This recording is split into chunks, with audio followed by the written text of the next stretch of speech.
Hello, আসসালামু আলাইকুম। আজকে আমরা চলে আসলাম হার্শি পার্কে। এটা আমাদের সেকেন্ড ডে। আমরা আজকে সবগুলো রাইডে চড়বো। পার পারসন $52 করে রাইডের টিকিট কাটা হয়েছে। তো আমরা সবাই মিলে গ্রুপ হয়ে আমরা ঢুকছি। যেহেতু আমরা ক্যাম্পিংয়ে এই হার্শি পার্কে আছি, সেহেতু আমরা লেন 1 দিয়ে ঢুকে গিয়েছি। আমাদের আর দীর্ঘ লাইনে অপেক্ষা করতে হয়নি। এখানে যারা হার্শি পার্কে ক্যাম্পিং করবে তারা একটা লাইন দিয়ে ঢুকে যাবে, আর যারা বহিরাগত মানে ক্যাম্পিংয়ের জন্য আসে নাই, জাস্ট শুধু রাইডের জন্য এসেছে, তাদের অন্য লেন দিয়ে অন্য কিউ দিয়ে ঢুকতে হয়। সেটা অনেক লম্বা লাইন। যাই হোক, আমাদের ভাগ্য ভালো যে আমরা তাড়াতাড়ি ঢুকে পড়েছি। এখন আমরা সবাই একটু দেখে নিচ্ছি। প্রথমে এই রাইডটাতে আমরা চড়বো। তো এটা একটা ডেঞ্জারাস রাইড, সেজন্য অন্যরা চড়বে না। বাচ্চারা ওরা ভয় পেয়েছিল, ওরা বলেছে যে আমরা এই রাইডে চড়বো না। সো আমরা 4 জন শুধু এই রাইডে গিয়েছিলাম। খুবই ভয়ঙ্কর একটা রাইড ছিল। ওঠার পরে মনে হয়েছিল যে কেন আসলাম, না আসলেই পারতাম।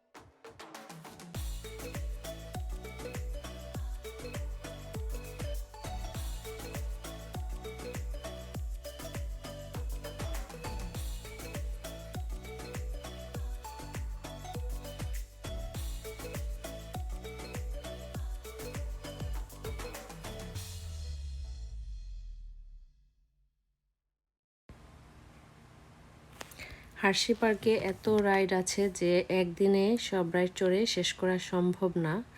তো আমরা মোস্ট অফ দ্য ডেঞ্জারাস যে রাইডগুলো ছিল সেগুলো আমরা একদম প্রথমে বসেছিলাম এবং উপভোগও করেছিলাম। খুবই ভয়ানক ছিল। তো আমার বোনকে সবসময় আমার ভাই বলতেছিল যে চলো আমরা একদম প্রথমে বসি। আমার বোন তো ভয়ে বসে নাই। যাই হোক, এখানে আমার ভাগ্নির সাথে তার বান্ধবীর হঠাৎ করে দেখা হয়ে গেল। তো খুবই আশ্চর্য হয়েছিল ওরা দুজন যে তুমি কিভাবে আমাকে খুঁজে পেলে। যাই হোক, ওদের গল্প তো আর শেষ হয় না। দুই বান্ধবী গল্প করছিল।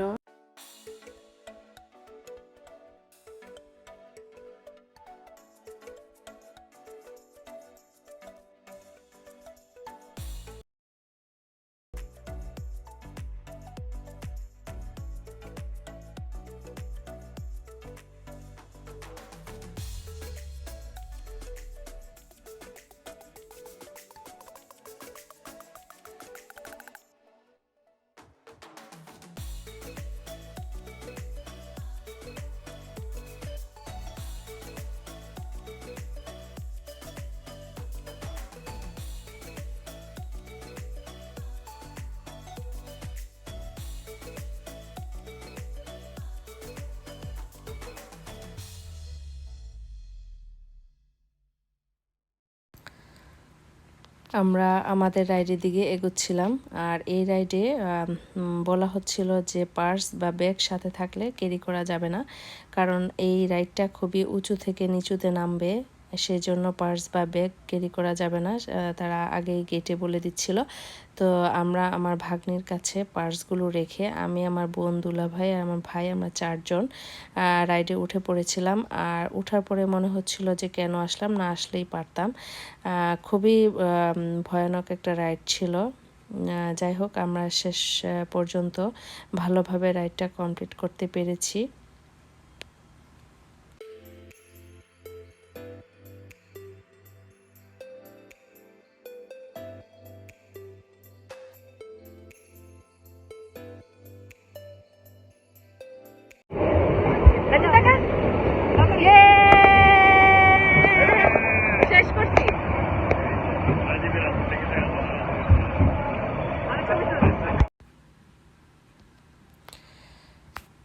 আমার আমার পাশে খুব ছোট একটা আমেরিকান বাচ্চা বসেছিল, 10-12 বছর হবে। আমি ওকে জিজ্ঞেস করেছিলাম তুমি স্কেয়ার্ড কিনা, তুমি কি ভয় পাচ্ছ কিনা? সে অবলীলায় বলল আমি ভয় পাচ্ছি না, যেটা আমার মধ্যে ছিল না। আমি প্রচণ্ড ভয় পাচ্ছিলাম। আর খুবই সাবলীলভাবে সে বসেছিল আমার পাশে। আমরা ঘুরতে ঘুরতে কিছু রাইড পছন্দ হয়েছিল, সেই রাইডগুলোই শুধু চড়েছিলাম। আর তারপরে কিছু ডেঞ্জারাস রাইডও ছিল, সেগুলো আমরা বেছে বেছে যারা আমরা ডেঞ্জারাসগুলো চড়তে চেয়েছি সেগুলো চড়েছিলাম। বাচ্চারা বাচ্চাদের মতো ঘুরে ফিরে মাদেরকে নিয়ে ওরা রাইডগুলো চড়েছে। ওদের ওদের উপযোগী যে রাইডগুলো ছিল সেগুলো, যেহেতু ওরা বাচ্চারা বড়দের রাইডগুলোতে তারা ভয় পায়, সেজন্য ওরা ওদের পছন্দ মতো মাদেরকে নিয়ে নিয়ে ওরা ঘুরেছিল। আর আমরা কিছু রাইডে চড়েছিলাম, সেগুলো খুব ডেঞ্জারাস ছিল। একদম প্রথমে 75 মাইল/আওয়ার ছিল ওগুলোর স্পিড। তো ওগুলোতে বাচ্চারা চড়তে পারবে না আসলে। তো শেষ পর্যন্ত দেখতে থাকুন, আশা করি ভালো লাগবে। ভিডিওটি যদি ভালো লাগে লাইক শেয়ার করতে ভুলে যাবেন না, এবং অবশ্যই আমার পেজটাকে ফলো করবেন। আমি ধারাবাহিকভাবে আমার হার্শি পার্কের যে ভিডিওগুলো আছে সেগুলো পর্যায়ক্রমে দিতে থাকবো। আর হার্শি চকলেট ফ্যাক্টরির উপরে একটা ভিডিও হবে খুব শীঘ্রই, আশা করি সেটাও আপনারা দেখতে পাবেন।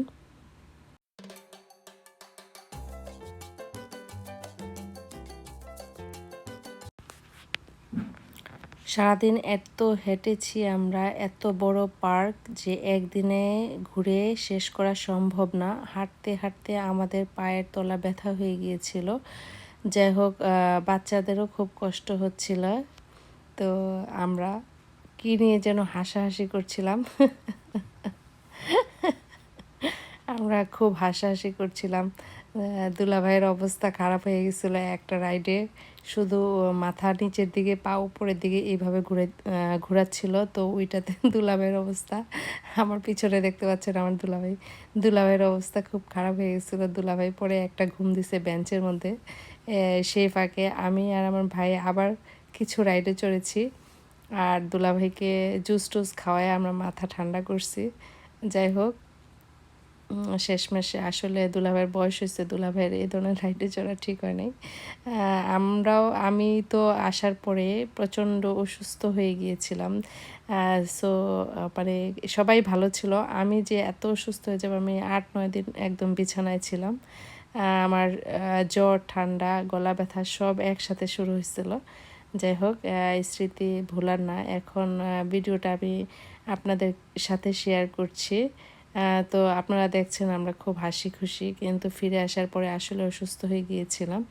আর এত ডেঞ্জারাস রাইডগুলো চড়েছিলাম ঠিকই, কিন্তু জয়েন্টে জয়েন্টে, শরীরের জয়েন্টে জয়েন্টে মনে হয় ব্যথা ছিল। এগুলো পরের দিন আমি টের পেয়েছি খুব ভালোভাবে। তো কেউ যদি এই ধরনের রাইডগুলোতে চড়েন, আসলে ভেবেচিন্তে ওঠা উচিত। হয়তো আমাদের মনটা হয়তো নিতে পারবে, কিন্তু শরীরটা এই ঝক্কিটা নিতে পারে না। সো এইদিকে সবারই খেয়াল রাখা উচিত। আর এদিকে কিছু পানির রাইড স্প্লেশ হচ্ছে, তো আমরা এই রাইডটাতে চড়বো।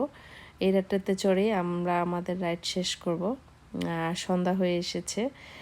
আমরা কালকে সকালে হার্শি ফ্যাক্টরিতে যাব, হার্শি চকলেট ফ্যাক্টরিতে। ওইখানে যাওয়ার পথে আমরা, কালকে আমাদের ক্যাম্পিং শেষ হয়ে যাবে, আমরা যাওয়ার পথে চকলেট ফ্যাক্টরিটা হয়ে তারপরে বাসায় চলে যাব।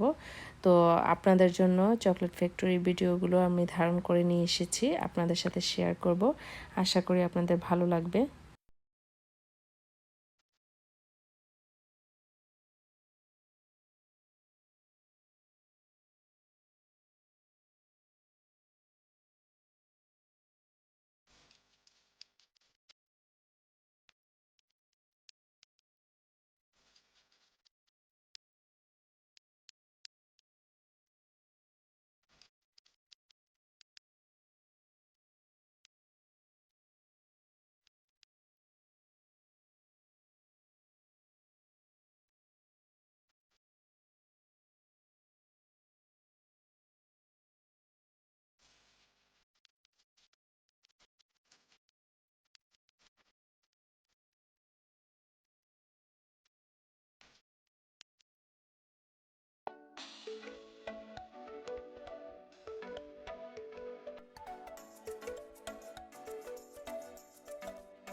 কিন্তু এখনো তো 5টা হয় 1 2 3 একটা পড়ে গেছে আমি চাইছি না কোনটা কয়েকবার যে রাখছি পকেটে তারপর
কেমন লাগতেছে কানাডাবাসী? খুব ভালো লাগতেছে। সেকেন্ড টাইম আবার আসবো ইনশাআল্লাহ। বিপ্লব আসলে বিপ্লবে নিয়ে আসবো। খুব ভালো লাগতেছে, মানে হ্যাঁ বিপ্লব তোমার মিস করতেছি। তুমি থাকলে একটু ভালো লাগতো, মজাটা আরেকটু দ্বিগুণ হতো। তো নেক্সট টাইম ইনশাআল্লাহ আমরা দুজন মানে যখনই আসি সবার সাথেই আসবো, আবার একসাথে মজা হবে।